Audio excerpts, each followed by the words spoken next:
Hi, Red. Hello, how you going? I'm great. I'm so happy to have you back. I'm excited to be back for round two. Do you remember what happened last time? We just kept talking and we went over time. And some people who were watching us live asked us, please don't stop. But we did stop. And I promised the community that I will have you back. And here we are. I'm excited. I'm excited to do round two and yeah, hopefully bring some more great conversation as well. Yes, absolutely. Especially since Yotpo and you've gone through so many changes recently. It's stirred up a lot of news in the community as well that settled down a little bit now, but we'll unpack that a little bit during our conversation. I hope you don't mind. Of And course. No, you know me, open book. you are, yes, you are. And it's always, you're so authentic and you're so open. And it's always a pleasure having these conversations with you. And I know you say it how it is, and you know me, as direct as people get. And probably the right person to chat to you about that. So if Oh yeah. anyone is joining us live, please let us know that you're watching us and say hi and or drop an emoji in comments. And as always, we love having you on here and thank you for joining. Red, over to you. So a couple of things. The we both know, and the entire industry, that technology is evolving very fast, faster than ever before, I should say. How do you decide which changes are worth adopting versus which ones to let go? Yeah, I think AI number one is just coming faster than we would ever expect. I think it's catching a lot of people and a lot of businesses by surprise as well. Um, Technology is not slowing down, and I think that's the number one thing. It's just like it's just going to get quicker. It's going to get faster.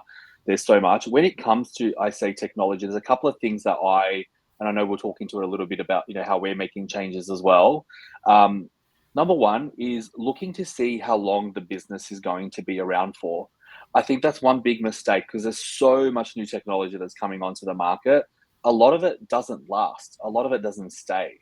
So looking at like, is this business financially set up for success? Will they be here in 5 to 10 years? I think that's a really, really big thing that people don't look at. They see something new and shiny that comes into the market and they're like, oh, wow, this is really cool. I want to do it. And then in 5 years, it's gone because it just hasn't been enough. They haven't, number one, maybe like haven't got enough finance backing them. They haven't acquired enough customers. There's so much that goes into a successful business. And everyone knows there's so much time and investment that goes into putting in a technology. Number two is how does it speak to the rest of the technology that I'm already working with and in the future? So, I'll give you an example. A lot of people are on, Salesforce or Adobe or BigCommerce, whoever it is, and might be looking to migrate to Shopify. That whole technology stack might look different in a couple of years' time. So again, making those decisions, if you are going to you're looking at your roadmap, and if you don't have a roadmap, that's crazy because you should be looking at what your roadmap is. Um, does it talk to the rest of the technology in your tech stack as well, and how does that connect through I guess organic integrations instead of having APIs and being really just inefficient when it comes to cost savings. And then the third reason is, does it make your life easier? Like, if this is not going to make your life easier, it's not going to make your team's life easier, then I wouldn't be looking at that technology. And then on top of that, it's just innovation. How much innovation goes into what you're bringing into as well? Like, what does their product roadmap look like as well? That's kind of the things that I would be looking at. And I know we're going to dive into some of those a little bit more in this conversation. But technology is evolving. It's leaving people behind. It's leaving businesses behind, and it's going to get quicker, faster. And I think if you're not thinking about, especially AI, when it comes to AI into your business or the tech that you're working with now, then you're going to be left behind for sure. Yes, you touched on so many things, but all of them are massive projects. And I must say, in my brand collective times when we had to re-platform so many brands, it was a big decision, but it would probably be even more complex decision with AI in mind. it involves many teams. It involves a united team as well, so you can't operate in silos. But you obviously already know that. But there's a lot. And going back to your doing due diligence on businesses as well, sometimes it's hard to know. So sometimes we just have to watch and be very diligent. What is happening? How many clients do they acquire? How fast they grow? What's the investment like behind? All of the things. But it's just everything. It can't be light touch anymore. We actually need to do a lot of work around it and a lot of due diligence as well. Yeah, and I know we're going to get into that. Obviously we're going to talk about the Yoppo changes and stuff, and we'll dive into that. But I think like what you touched on there around the brand collective, you made a big decision because it was a decision that needed to be made. And sometimes I find businesses are holding their feet and are scared to make those decisions, but you get left behind. And we can see this with legacy brands, the Just Group, you name it. You see all these legacy companies closing down. Surf Stitch was another one. They're getting left behind because they're not making quick enough decisions. So I think like if you are not going to make that risk, like you said, sometimes you don't know, right? You don't know that it's going to be the right decision. But if you're not making risk, you could be left behind, and we're seeing that a lot with the legacy companies now. Well, before we jumped on live, you saw on LinkedIn that Eric and I ran to dinners, one in Yep. Melbourne, one in Sydney, with the retail CEOs, and we chose not to disclose who were invited for all the privacy reasons, and that's actually my preference as well. But the uh, the overarching theme was that indecision fatigue, because there are so many decisions that need to be made, and sometimes it freezes everyone from making decisions. Let's just talk about Yotpa changes. Let's just move to that Hang one. on, We've hang gone on. through. I'm sad I didn't never got invited to this dinner. To be fair, I'm like, what, dinners without me? It's not over. So we are planning. It's a lot of hard work, though, I tell you. So, but now that we know that it's absolutely needed, and the feedback's been overwhelmingly positive. Now that we have a proof of concept, we will be doing more of these. So you and I, my friend, will be talking about that. So you're not going to be Amazing. left behind. Trust me. So back to your pod. You've gone through some shifts recently. What's been the biggest learning from leading through that change? Yeah, I think, look, I've been at Yoppo 5 years now, being the first on high. I've seen a lot of change in the organization. I think one thing is a couple of things. You have to have strong leadership that can make tough decisions for survival of the business.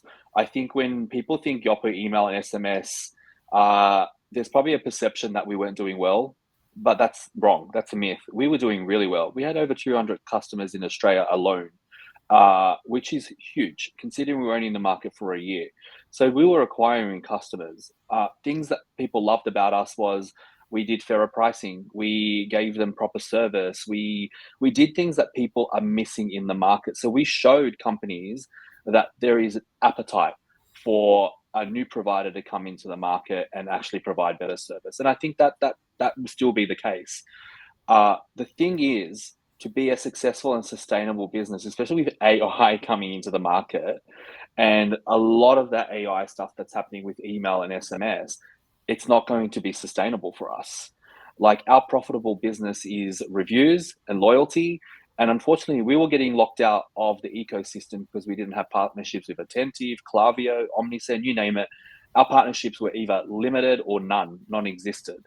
So we were like, why would we keep hurting our profitable business? Why don't we invest into the profitable business and just be the leaders? Sometimes businesses get sidetracked, and we were doing too much and not focusing on what we were doing really well.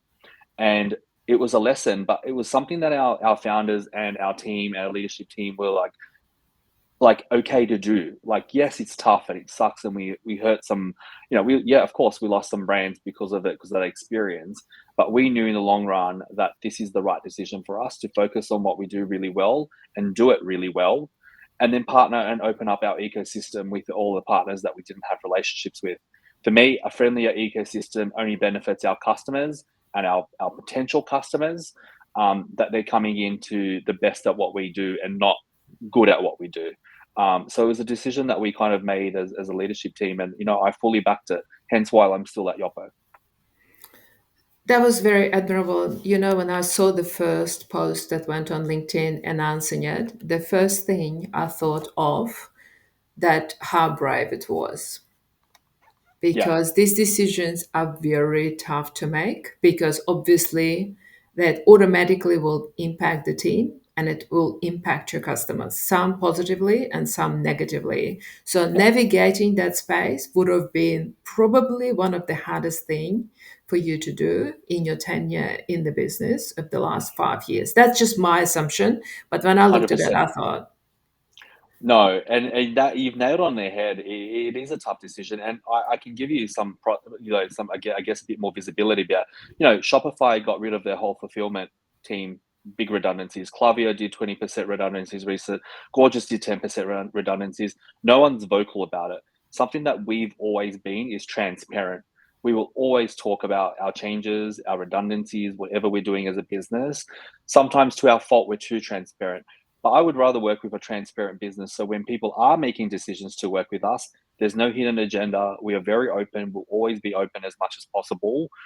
Yes, it was a sucky thing for our team as well, because, like I said, we're doing well in Australia. Yes, it was sucky for our customers because they loved working with us. So it was tough conversations, but it's something that we didn't bury our head in the sand about. Um, all our leadership, and when I say about a strong business, I said this the other day to a team member, our leadership is still here in Australia from the day one. Our country manager was the second hire. Enzo is still here. Our head of customer success and customer success lead were the third and fourth hire. We are still here. Like, that is testament to a strong team and a strong vision of a team as well. And sometimes those tough decisions suck, but they need to be made. they are, because the business needs to be profitable. So profitability is key. We can all have fluffy conversations, and it's amazing to do everything and anything, and make sure there is a lot of pleasings going on, and hide behind it. But I love the fact that you're quite transparent and authentic and honest about it. We just looked at profitability, and we wanted to double down at what we're good at and our core services, which is reviews and loyalty.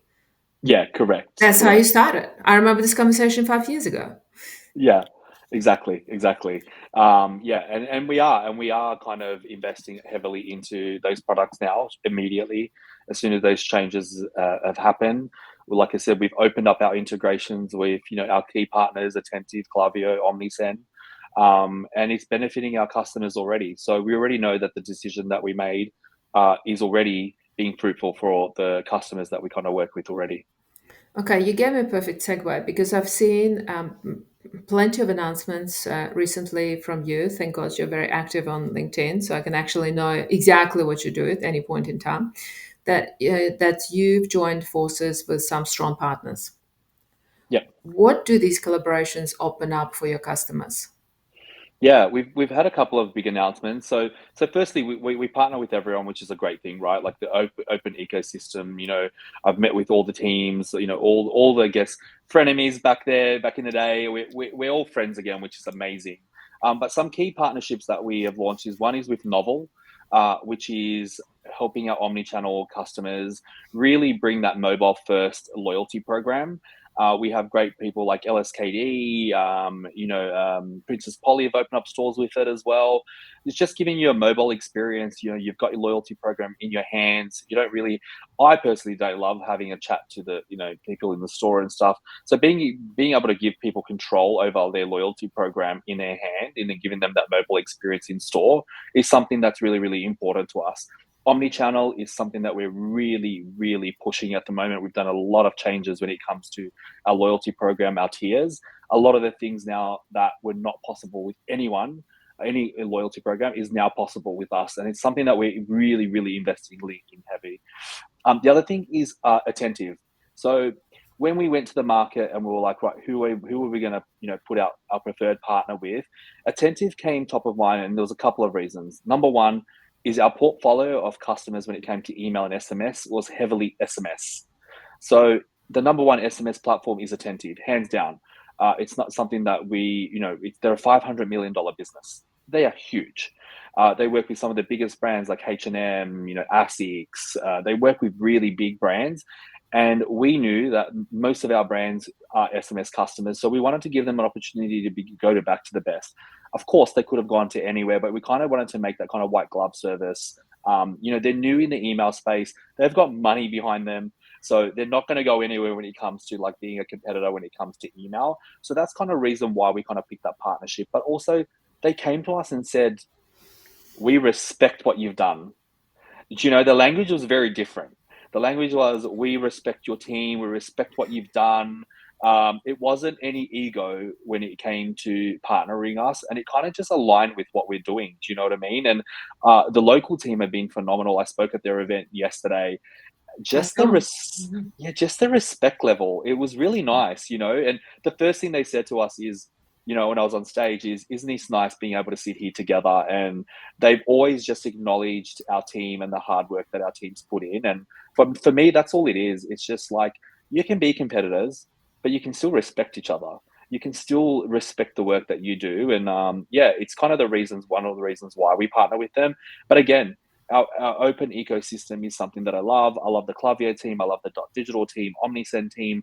And for me, it's just going to benefit all our customers and any opportunity that we can work on together as well.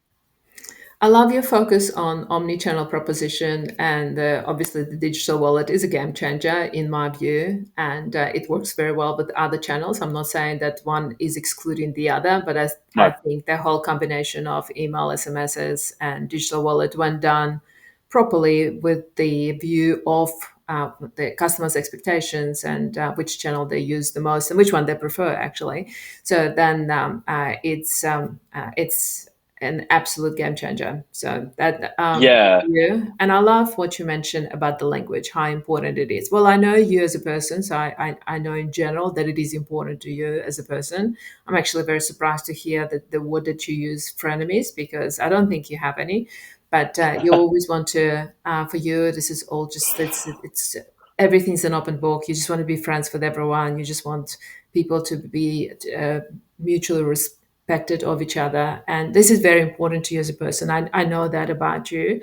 But the fact that you mentioned when other people treat others with respect and partners with respect, that's very powerful. You yeah. can Look, handle any conversations. I agree. And I think, look, there's enough for everyone to win. I think we should be, cheering people's success.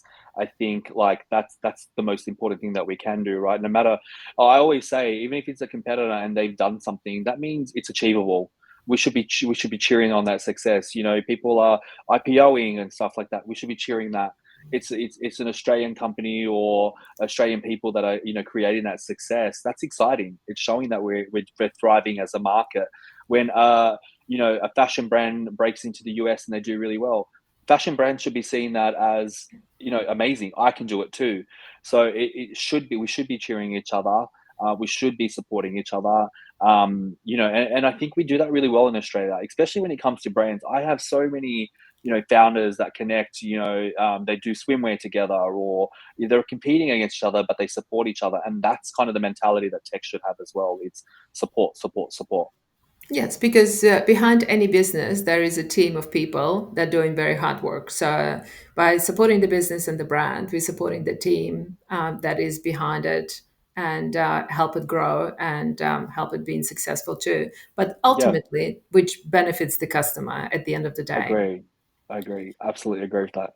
So I want to broaden and pick your brain on the industry overall and just go slightly beyond Yotpo because you attend a lot of events, you speak with a lot of people, you have great relationship with many people. When you think about turning change into impact, what's one strategy you've seen work very well for retailers? You're gonna love this because I know you're the loyalty queen as well. It's when loyalty is done right, it is so powerful. I'll give you an example. I was chatting to Sanjay, the Pure Baby CEO and founder, and they do loyalty with us, and we were having a chat the other day, and I was just like, why aren't you doing an activation in your store with loyalty? And he was like, Oh, he's like, I've never thought about that. I'm like, well, how are you rewarding your top tier customers? You have all that data, right? You can see all this data in your platform. I think when you are doing it well and you're looking at your data and you're creating an experience, like loyalty's changed. Yes, some brands are pretty good when it comes to points and they love, the, gamification and stuff. But where it's powerful is where you create an experience. I saw Meshki have just created a loyalty program with us, and they did like a night with their top, a dinner, a special dinner with their top tier customers. That's an experience, right? Those customers are forever going to be loyal. They've met the founders. They're embedded into now, being loyal to that company. Uh, that is where the gold is. It's understanding loyalty. When I hear brands talk for us, or we actually got St. Ali Coffee who just launched loyalty with us, and I was chatting to Yachty, who's the head of digital there, and I said, "Oh, do you want to speak at a panel for us?" He was like, "Oh, we're just getting started. This is how we're creating. We're going to be doing this with our B2B side of things of loyalty." That excites me. It's like you're really looking at your customers and understanding not only are your customers B2C, but also your people that are buying your B2B business are your customers. How do you bring them into your loyalty program? How do you bring people in store? I know Right Away are doing stuff with, for example, bringing people into the gym and rewarding them for working out. That's exciting. When I see brands thinking about that whole omni-channel experience, or if you're D2C, how do you do activations outside of the D2C brand? That's where the power is, right? You're building community, you're building something that's tangible. It's not just the discount. That is where I think the power is. And I think people forget you own that data, that loyalty data. And I know you love Lexa as well, feeding that into Lexa, for example, supercharging that data, like that kind of gold is what brands should be looking at. And I think like when I see brands coming in and they've got a really good idea or concept, or they're like, this is just the start, we're going to look at this in 12 months and revamp it. Oh, that's chef's kiss. Yes, agree. We all predicted that, well, in the loyalty circles, and I think Adam Posner mentioned that in January, in the beginning of the year, that the whole theme for 2025 in loyalty will be about moving beyond transactional into experiential retail and creating these customer experiences. And we didn't see that much movement in the beginning of the year, but now it's absolutely exploded because you saw the Iconic launched the loyalty program, David Jones launched their loyalty program, so everyone jumps on it. I mean, the best time was probably 10 years ago, but now that we've woken up into it and we started focusing on our first party data and doing something meaningful with that, I think this is very powerful. And I agree, when we go beyond those discounts and rewards and looking actually at that data to understand customer behavior and preferences and just package it in a way that it still benefits them, Yeah, I agree. meaning creating that experience, then that's very powerful. And you're in a great position because you can influence those discussions too, just because you have enormous amount of data, how which loyalty program works very well, which initiatives work very well across which demographics. So I Yeah, hope you can make an input into their strategy and strategic direction as well, which is very powerful because we don't want to look at loyalty in isolation. So for me, it's just all about the customer ownership. We can call it loyalty, we can call it something else. It actually doesn't matter. It's what creates that brand advocacy, and how do you create that community around your brand that follows you around, and I you can't do agree. anything wrong. I agree. And look, I'll give you a good example because I know Adam was part of the judging criteria, but everyone raves around Mecca, right? Like Mecca's loyalty program, and they're like, "Oh my God, I want to do this experience." Princess Polly beat Mecca at the All-Star Bash as the best loyalty program, right? They were just D2C at the time, but they created a really great experience through our platform. They, sent people to Coachella. They really like went out and about, and it just goes to show like you can be the gold standard of what people think, but you can still do something really cool and be a mecca. Like you don't need to, you know what I mean? You just need to figure out like who your customers are and what you want to create for them. But like I said, if you see someone do something well, it means you can do it well as well. Like it shouldn't be just, oh, I'm never going to be able to create that. No, you can, and you can probably do something better. It's just you need creativity to come to life, and you need a platform to be able to support that kind of creativity as well. Yes, I agree with you. And I bring that Mecca examples just because I'm not even a Beauty Loop customer. I Yeah, don't shop at Mecca, but yeah, it is a very powerful example. But we need to yeah, remember one thing, and people think, well, that's unattainable. But we need to remember that it's taking Mecca around 15 years yeah. to get to the point where everyone talks about their loyalty. And I know for the fact that it has Exactly. not been a smooth Yeah, road for them because there's a lot of training that goes into this with their store staff, and they had to build those the processes and those comms plan around it over a period of time, because I spoke with people that were creating that. So we can't just say, well, that's Mecca, and but we can't do much about it because we will never compete with that. Well, you don't have to. You just create something powerful, but as long as you start yesterday yeah. I and agree. build and evolve, the whole thing will evolve. Evolve, that's the thing, and it's funny because we're obviously speaking to a lot of technology now, like that's coming through the market. Charity stuff's becoming really popular and stuff. So we're speaking with Go Generosity at the moment to figure out how we can, get that kind of embedded. We're speaking to order editing, some really cool Australian apps. Like how can we kind of embed loyalty to that? Loyalty needs to evolve as well, and it's something that's exciting us as well. But like you said, if you're not thinking about it and you're not evolving, you're going to be left behind. Doesn't matter what you do. If it's loyalty, reviews, email, your ads, like you need to evolve. You can't be stale anymore. Otherwise, someone's going to sweep in and just take away your customer base really, really quickly. I'm so glad that you're speaking with Rohan from God Generosity. I'm a big fan of what he Same. does and how they go about it. So that's fantastic. This is a perfect segue because I do want to ask you about another charity component. And for leaders that listening to us today, what's one mindset shift that helps navigate constant evolution without burning out? I think you're the right person to speak about this because I know you went through some very sad personal events. I think you lost your friend to suicide. I think we can all pick at least one person that we know of, and it's been and it's devastating. So, can you tell us a little bit about that cause that you're Yeah. supporting now? Yeah, so I obviously went through a little bit of a hard time and stuff like that. And like you said, I think, sometimes we don't stop and think like, even though you don't probably know someone directly, but you know a friend or someone that's gone through it. So you feel the impacts anyway. I think one of the good things about our community is we have access to so much that we can be giving back. And one of the things that I wanted to do was, I had a tennis tournament that I was going to be part of, and I kind of reached out to them and said, "Hey, do you mind if we connect this into a charity event and raise awareness for suicide awareness?"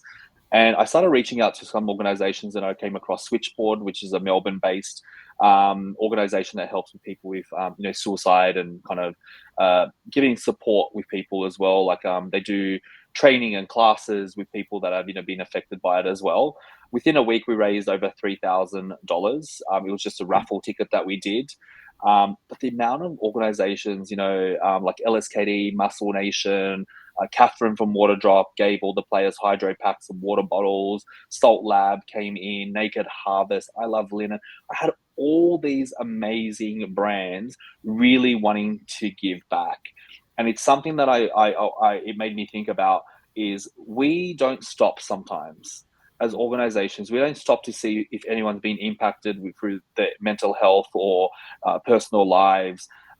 We don't give back enough, and I just think like in a week to raise $3,000 on a raffle to get these prizes that people were happy to give away, we could be doing so much more with organizations. We So can do true. so much more to give back to the community, to give back to our staff. It's something that now I'm thinking about at Yopo. It's like I know we did something about our team did something. I think it was in Bondi where they went and cooked and they made hot meals for the homeless. And it was one of the best events that our company had did, and the staff absolutely loved it. So thinking about just taking a break and like how can we give back to people? How can we support other people as well? It feels good to do something, you know? It fulfills something that it's like a void for me. Like I'm not a person that just sits back and not wanting to do something. For me, it's like if my friend has passed away, I don't want it to be in vain. I want to kind of do something in their name. So it's something that I'm constantly thinking about now. It's like, okay, well, how can I do something? How can I raise awareness? How can I use my platform to help people? And it's something now that I'm pushing our company and other corporates to do as well. And we will be doing more mental health panels with organizations as well. You know, I know Aaron from Lex is really passionate about Yeah. giving back as well. So like I'm thinking about, you know, people that they don't want to just hear about e-commerce. They want to talk about, you know, burning out and, you know, mental health and how can we support each other more. So I think that's something that's going to be a bit of a focus for us next year as well. That's beautifully said, Brad. You are a wonderful human, and I'm so glad Likewise. that so much focus goes into their care and support and helping each other out and just checking in. We all check in with each other on a regular basis, and it makes a massive difference. Just Yeah, I because. agree. I So thank you agree. I so agree. much. Thank you so much. It's been such a pleasure speaking with you again, I and can't believe the time. I just looked up now and like it's gone already again. I know. We So need to you do know what it means. our sessions, Anna.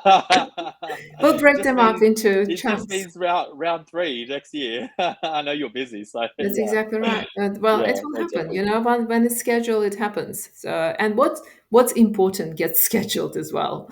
I That's why we appreciate jumped it. in and we created this on the back I of it. And appreciate I it. just flew in, you know, very late last night. So it's my commitment. Is the way that I want to put spotlight on people that deserve it, and with the hope that it's going to help many others. Because every single conversation, if it can change and inspire one person, then we did a great job. I appreciate it, and I've got a lot of time for you as well. So I'm looking forward to our dinner soon, hopefully. Thank you. We definitely organize that. Brad, it's been such a pleasure, and I appreciate you. Thank you so much for joining, and everyone else who watched us live. Appreciate it. Talk to you soon. Bye, everyone. Happy Friday. Bye.